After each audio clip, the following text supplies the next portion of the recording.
toi. Muséum d'histoire naturelle et ministère de l'Environnement. Alors Didier m'a pris une partie de la question que je voulais poser.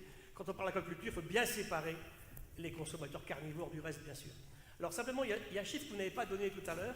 3 ont dit, on pêche autant qu'on produit en aquaculture. Mais en valeur économique, c'est beaucoup plus l'aquaculture aujourd'hui que la pêche. Ça, il faut quand même le dire. Hein. C'est au moins une fois et demie au-dessus. La chose suivante, quand on parle... Alors, la pêche, je suis entièrement d'accord avec Didier. Quand on pêche raisonnablement, comme il l'a expliqué sur des stocks, c'est une activité excellente. Et on a raison de pêcher aujourd'hui. On montre même qu'un stock pas pêché peut se porter plus mal qu'un stock pêché, quand c'est fait raisonnablement, encore une fois. Donc, première mesure à mettre en place, pêcher correctement, raisonnablement. On peut y arriver, je pense que c'est possible. Sur les petits pêcheurs artisans des pays en bas de développement, c'est compliqué parce qu'aujourd'hui, il y a des migrations en plus vers la côte pour des raisons de problèmes de survie dans les villes qui font qu'il y a de plus en plus de pêcheurs. Donc ça, c'est très compliqué.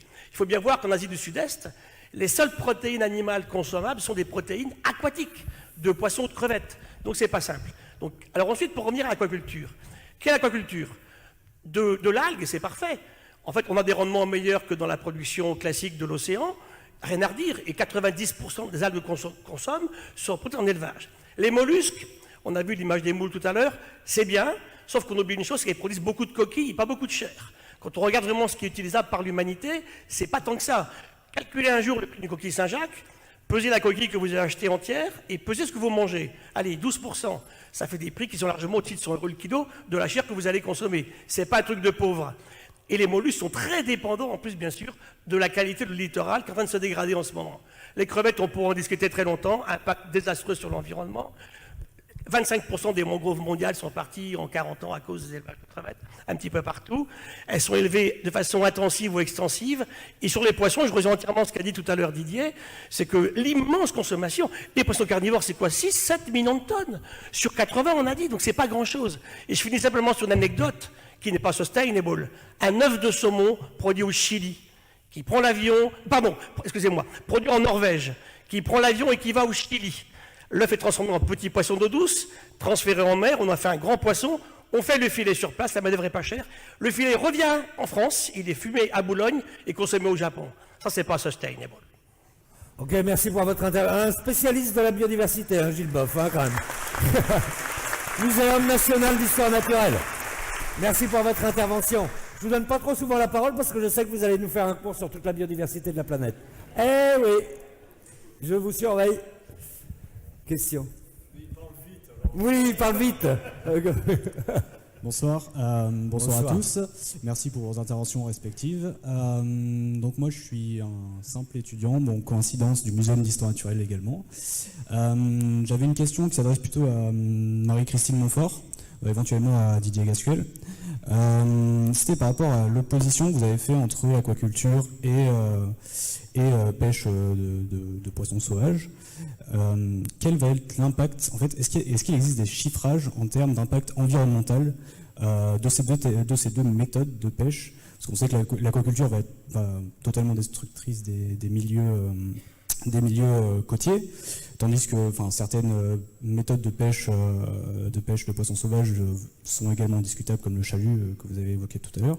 Donc est-ce qu'il existe des chiffrages, en fait, parce que dans votre exposé, la conclusion, moi ce que j'en ai compris, c'était que l'un ou l'autre, au final, les impacts sont équivalents. Merci.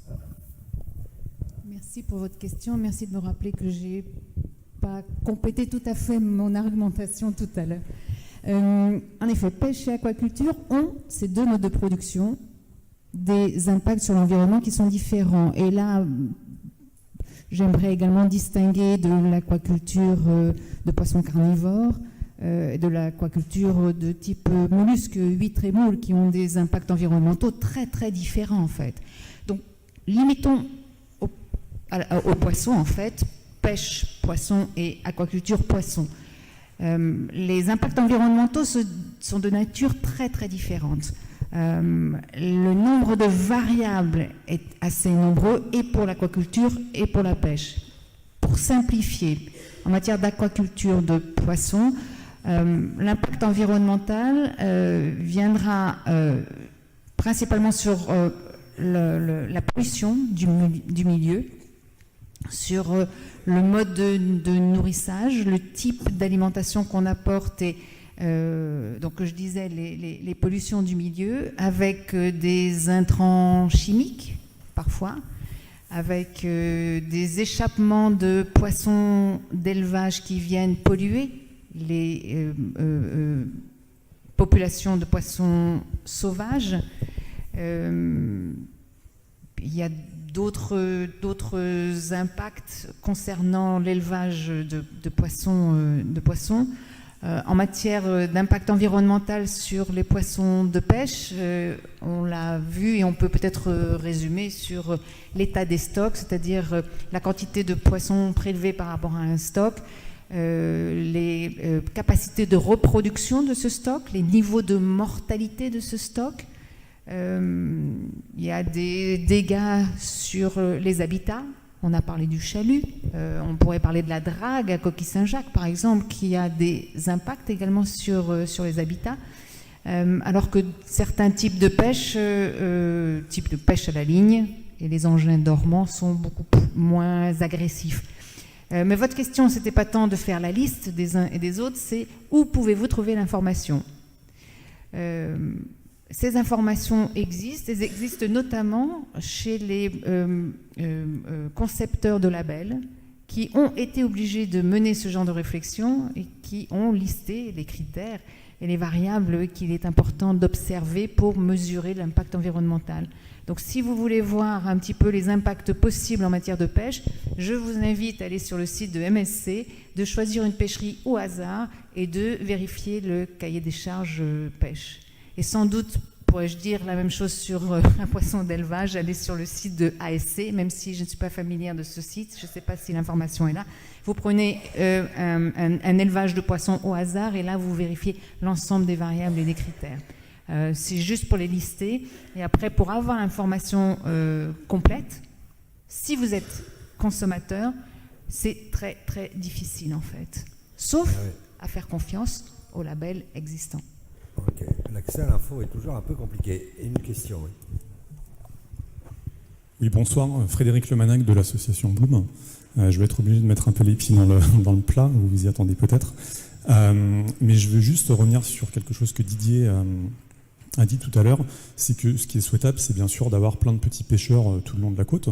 Et c'est exactement le contraire que la politique publique française et européenne fait. C'est beaucoup plus facile d'avoir des très gros bateaux faciles à contrôler que plein de petits pêcheurs partout. Et c'est exactement ce que fait aussi le MSC.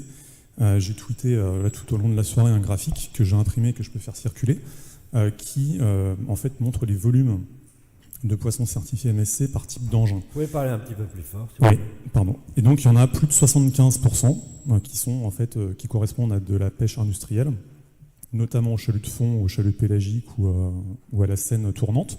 Donc c'est vraiment de la grosse pêche industrielle qui a un impact fort et qui également détruit l'emploi, puisque quand vous avez un bateau de 100 mètres ou 150 mètres de long, forcément vous allez avoir beaucoup moins d'emplois créés par unité de poissons pêchés que sur un petit bateau industriel, artisanal. Pardon. Donc je peux faire passer ça si vous voulez, on récupérera après. Mais je veux juste faire un tout petit commentaire, vraiment pour mettre les pieds dans le plat. On a parlé de la certification tierce partie comme une assurance de l'indépendance du jugement et donc de la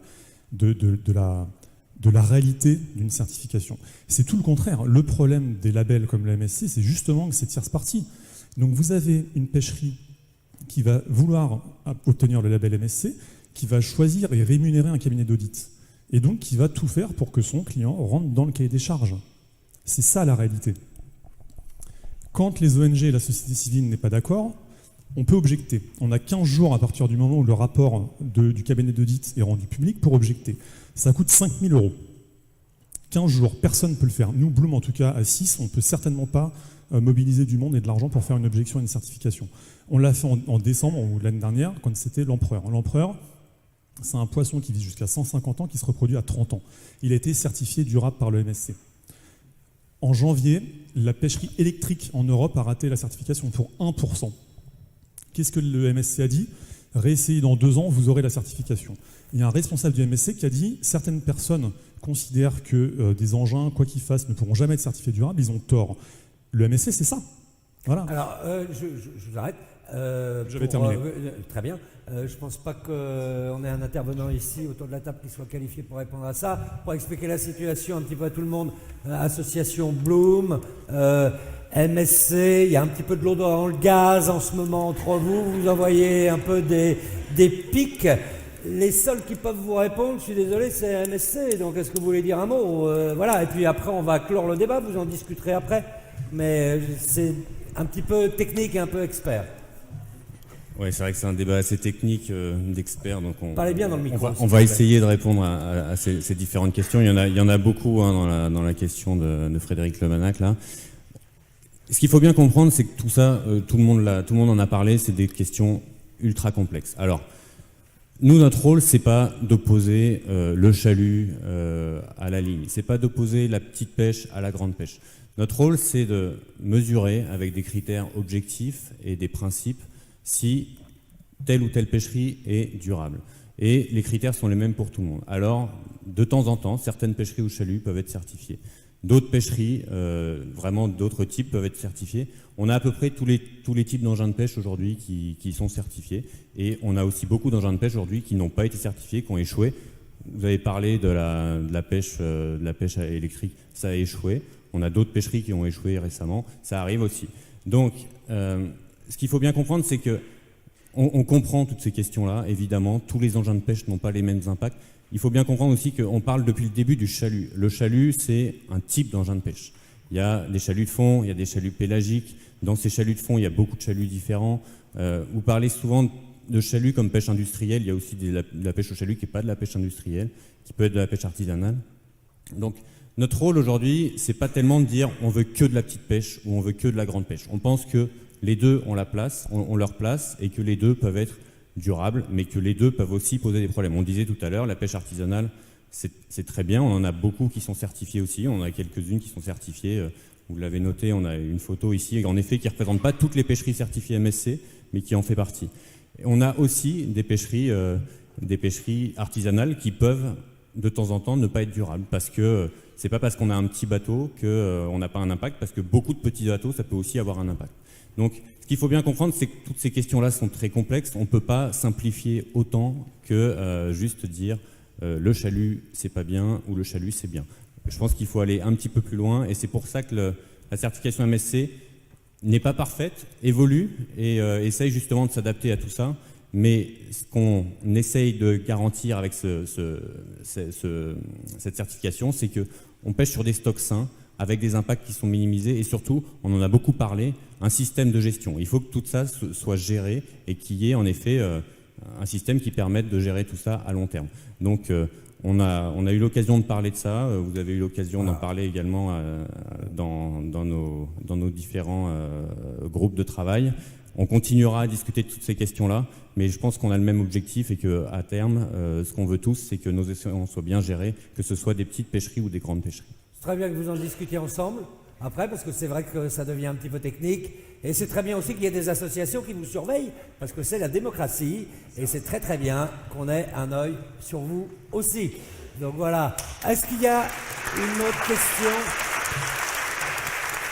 On fait un petit signe pour que ça ne dure pas trop longtemps. On va prendre juste quelques dernières questions sur Internet, peut-être aussi, qu'on ne frustre pas nos amis. Non, ça va Ils sont partis?